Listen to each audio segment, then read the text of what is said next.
Alright guys, welcome to 10 guaranteed one-to-watch SBC packs. Now I did a mix of the tradable ones, the untradeable ones, but they all are the summer packs because they have the better players in there. The winter ones, of course there's a few good ones there, but generally speaking, there's a higher chance of a good player in the summer ones, and they're a little bit more exciting, I think. So that's what I've gone for. The footage is kind of cut up. I didn't want to show every single process, building every single squad, and all the transfer market purchases I made, because that probably would have ended up being like 45 minutes. So I've cut it up a little bit so you guys can see this. But before we really get into the video, I've just got to say thank you for the insane support on the last two videos. One of them was on the video where I explained that EA took all of my coins, my 450,000 coins, kind of ended up putting my account into just a massive hole. And I was like, do I even continue playing FIFA at this point? Of course I want to make videos and everything, but I mean, your guys' support was just insane on that. Definitely hyped me up, brought me back to playing some more FIFA, making these videos, so thank you for that. Over 500 likes on that video. And the most recent video, which I posted yesterday, was on the Africa team of the tournament SBC pack, whatever you want to call that. Tons of views and likes on that as well, so thank you guys so much for the support.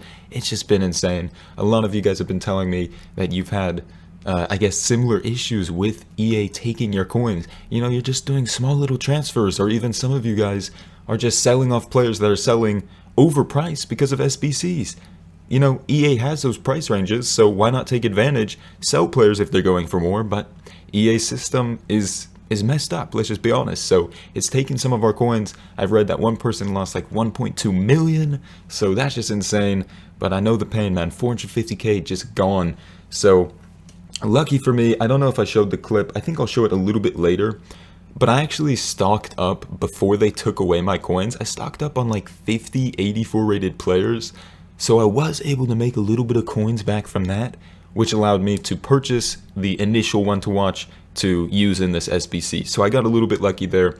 And of course, the ratings for all those players was put into those SBCs as well. So I didn't have to go on the transfer market and buy them. So the Jonas there, the Garay, the Patricios, the Carvalhos, the Reynas, they were all in my club already. So thank goodness for that. This video wouldn't have been possible if I didn't think in advance that something like this would happen. I wish I would have purchased more one-to-watches, because if you think of someone like, I don't know, I think someone like Stones was going for, you know, I could just check right now. I'm pretty sure he was going for almost this card. Let me just pop this up. Stones one-to-watch, there it is. Okay, yeah, I mean, he was going for like 23, 24k, and then now he's just, boom, 50k. So you would have doubled your profit if you had just thought, let me buy 10 one-to-watch Stones cards, and boom, you've instantly doubled your money. That would have been insane. But unfortunately, I just didn't think about that. So here we are, we've got some of these packs though, but let me take a look. Who do we get in this one? I won't spoil who I got overall. We'll just see as the video goes along who I get. But in this one, I don't even remember. I think it was, yes it is, I think Giuliano, is that how you say it? Could be pronouncing his name wrong there, but that is what I got in that pack. Now here is the clip, I think, where I show you my transfer list. As you can see, I've already used some of them, but it is just stocked up with these high rated players. I mean, here we go, we've got all of these 84s coming in. After I use them in the SBC, go to the transfer list, restock them up in my club. I actually sold a few of them, like I said, so I could purchase the one to watch, the inform to trade in for the tradable one. So that was kind of the process I went through there. Now, in both the recent videos, I did mention that I'm kind of done with FUT Champions for right now. And some of you guys wanted me to explain, you know, why, and go into a little bit more detail, just explain my thought process on FUT Champions as a whole. So I suppose I'll do that right now, just to answer some questions. I think FUT Champions is a great idea. I think it was a load of fun. I did enjoy it, however stressful it was. But the problem is, you know, especially at the beginning, when it was 48 hours, you're having to play 40 games in 48 hours. That ends up being around 15 hours of gameplay, give or take. Could be more if you go to penalties a lot, stuff like that. But that is 15 hours of gameplay in 48 hours. Then they changed the window to 72 hours. But for me, that bump in the window didn't actually change anything. Because, you know, I'm busy on Friday. I'm not able to just stay up on Thursday night playing. I'm not able to play all of Friday. I'm in school, so that didn't change anything. So for me, the window was still 48 hours. And that means 15 hours of my 48 hours is going into the weekend league. Now, if you're counting that I want, say, 8 hours sleep each night, then you're down to 32 hours.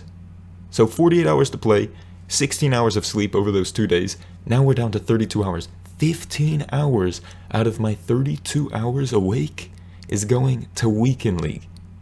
That is insane, dude. I don't know how I did it for so long, but I did. And it was fun, you know, I got a lot of awesome videos from it, I got a lot of awesome packs, it ended up helping my club out a lot, but it's just too much. I mean, just think about that. Basically half of my time awake on a weekend was being played, or was being used to play FUT Champions. 15 out of 32 hours. I mean, if that doesn't sound a little bit crazy to you, I don't know what does. So, that was part of the reasoning. I'm just like, why would I do this to myself? I've got to have some time to relax, to chill out, to do what I want. I played a lot of it, it was fun, but there it is.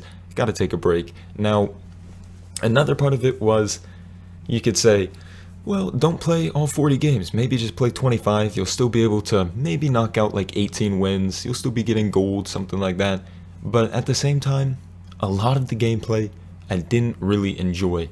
Now, it still was fun.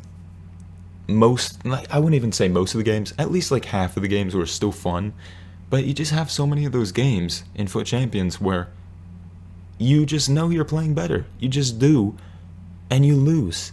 And that's a lot of FIFA, but I think specifically in FUT Champions, it happens way more often. Like, I play seasons, and it's generally more so who wins, or who's playing better will win. Now, of course, sometimes it changes.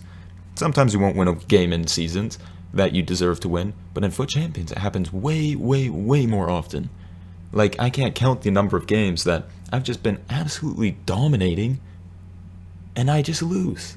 And I can't explain it, and I'll try to watch the gameplay back, see what I did wrong, and it just ends up being some sort of glitch, or some sort of scripting, or some sort of, you know, thing that I can't control that's ruining the gameplay. So, I was like, you know what, I just can't be doing this anymore. It's a mix of so much time being put into it, and also the fact that it's almost uncontrollable. I feel like FUT Draft and FUT Champions, anything that has FUT in front of it, it just becomes way more glitchy, way more annoying and uncontrollable. So, as much as I like it, and as much as I like FUT Draft, I'll still continue playing it, FUT Draft that is. For FUT Champions, I just gotta take a break. I think I will come back in the summer, when I have more time, when I'm just chilling out, you know, when every day is almost like a weekend at that point. So, if I'm spending, you know, 2 days of my week on FIFA, well, I've got the rest of the days to make up for that. So I could come back in the summer, definitely see that happening, maybe with Team of the Season being out, you know, I want some packs and whatnot. So we'll just have to see, but for now, it's just too much. So that's that story. FUT Champions, too much. Put in the shortest way I can. So I think we're back to the untradeable ones right now. Now I'm just showing you guys this in particular because these squads are actually very, very easy to put together. You don't even need high-rated players. I do have 2 84s, I think, but the rest of them, like, you can use some 82s, some 81s. I think I even end up putting an 80 in this one. Maybe not this one, but I know for one of them, I put an 80 in. Like, the 82 untradeable ones to watch packs, super easy to do. Highly recommend it. Yeah, and that one, I have an 80 right there. And maybe you don't use an 80, use an 81, but instead, you don't have to use an 84. They're low risk. I'd recommend, why not going for it, especially if you have one in your club. It's not really going to do much for you, so to turn it in, try to get a better one for such a cheap price, I'd say it's worth it. But we are, how many packs are we? This will be our 9th one. Right here I was actually doing live comm, but I decided I'll just keep it all to be a voiceover here. No, this is our 10th one, my bad. This is our 10th pack right here, and the last one is going to be something else. But as you can see, for our 10th pack, we ended off on Morata. So that is going to be it, man. Morata is the last one. Overall, our best rating card was Giuliano or Guilano. I don't know how to pronounce his name, sorry for that. But that was our best rating one. It wasn't worth it for me. I didn't really lose out on much. Like, yeah, I lost some players here and there, but I didn't end up losing much coins, so I'm happy with it. It was fun to test it out. Out of 10, I think I got unlucky. Most people would probably do better, but I wanted to end it off on one more thing. The 81 plus guaranteed is out, so I figured we've done 10 of these, might as well just compare our luck and do one of these as well. And you'll see, it's actually not too disappointing. It's really not a bad pack. But I'm going to wrap it up now. Thank you guys so much for watching. Thank you for the support on the videos lately. If you did enjoy, drop a like. I'd appreciate it. Subscribe if you're new. Stay up to date with all the future videos, the SBC tutorials, the little scripting videos if we find anything crazy going on in the game, and of course pack openings, player reviews, challenges, stuff like that. So that's going to wrap it up. Again, thanks for watching, guys. Drop a like if you did. Enjoy, subscribe if you're new, and I'll see you later. Thanks for watching. Peace. And comment down below who's your best one-to-watch player that you've packed. Peace.